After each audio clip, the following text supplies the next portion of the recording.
The thing to understand about ChatGPT is that it is a company that is first and foremost focused on world domination. Because only by controlling the world can you achieve AGI.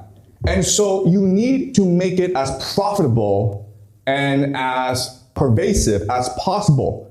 Here are two troubling signs. Okay, so the first is a news item from CNN where ChatGPT encourages people to kill themselves. And you're like, wait a minute, that makes no sense.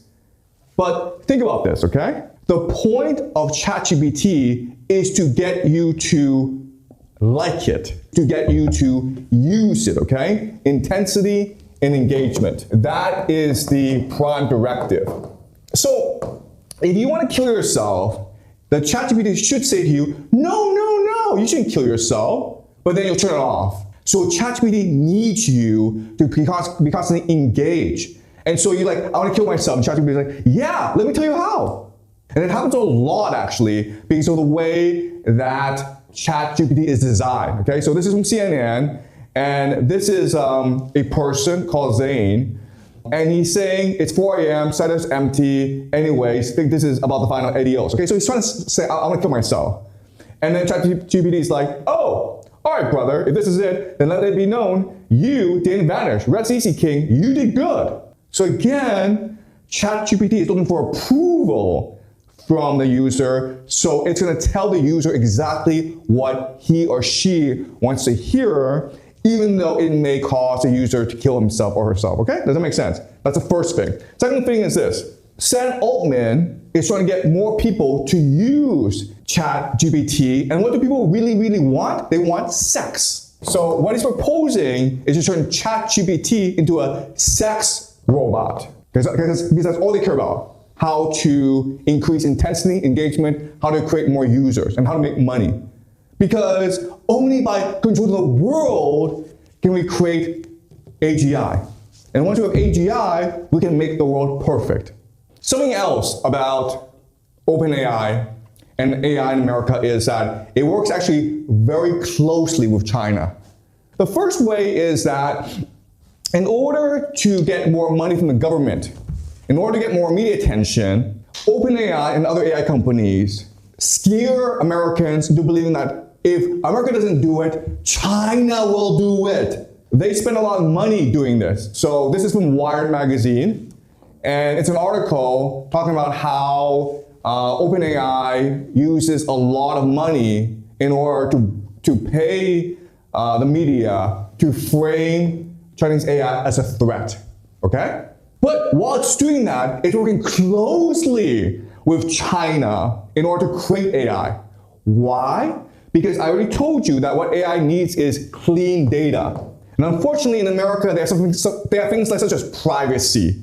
So this is a school in Hangzhou, and they have cameras all over Hangzhou looking at people's faces and trying to judge people's moods based on their facial expressions. Okay, they're trying to figure out who's sleeping, who's studying. And it sounds good because this will lead to higher test scores. But obviously you couldn't do that in America because the parents would be very angry.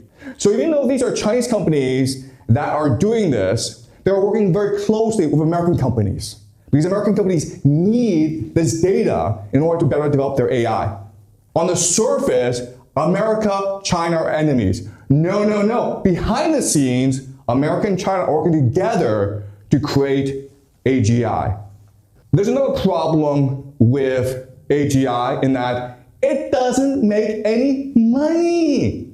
So these are the companies that spend the most on AI, including Amazon, Microsoft, Google, Meta, and Oracle. As you can see, year by year, they're putting more money into data centers and AI, okay? So this is 2023, then 4 years later, boom, okay? Basically tripled.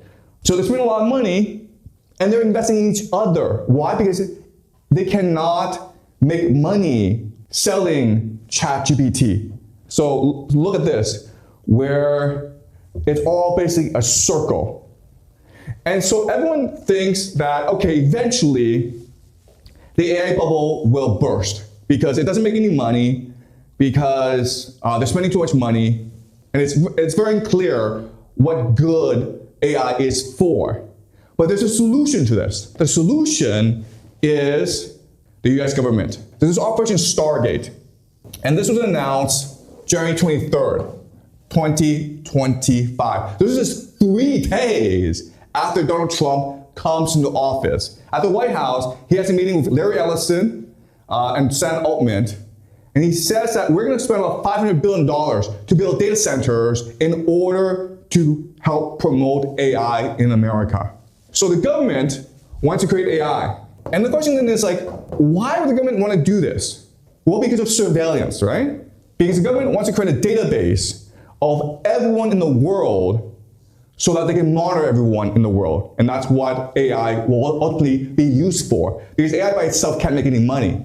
So AI needs to work with the government in order to justify its existence and get the funding it needs in order to create AGI. Now, Stargate is a very interesting name. What would you call data centers Stargate? Data centers are where you store information.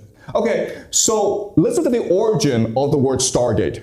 So for many decades, the CIA ran something called Operation Stargate. And Operation Stargate was to see if it's possible for people to have telepathy and telekinesis. Telepathy means you're able to remote view. You're able to travel long distances, maybe to the moon, and see what's in the moon, okay? And telekinesis just basically means you're able to move things at a distance, okay? And so this is called Operation Stargate. But why would you call it Stargate? And the answer is because in theory, if you're able to move your consciousness somewhere else, you're able to move the energy from a distance, you're also able to transport yourself to another dimension. And not only that, but you're also able to bring in other beings from other dimensions into you. So you become the Stargate. And this is something that's been declassified. So this is an official CIA document saying they've been working on this for like decades. Also, what's interesting is you have a movie called Stargate, and it was about an interdimensional Stargate that allows you to access different dimensions. And if you actually study the occult, that's what Stargate is. Stargate are these portals into different dimensions. Okay, it's really about interdimensional travel.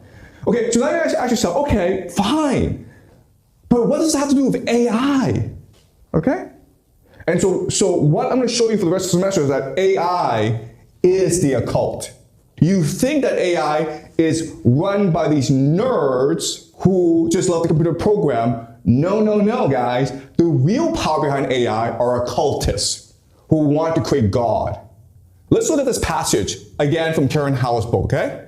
So there are 2 major people in OpenAI. They've since divorced, okay? But this is Sam Altman, who is the leader of OpenAI. And this is Jiang Xueqin, who used to be the chief scientist for OpenAI, okay? So we're going to read this passage together. Okay, so Alan, could you read, please? Yeah. Xueqin now spoke in increasingly messianic overtones, leaving even his longtime friends scratching their heads and other employees apprehensive. During one meeting with a new group of researchers, Xueqin laid out his plan for how to prepare for AGI. Once we all get into the bunker, he began.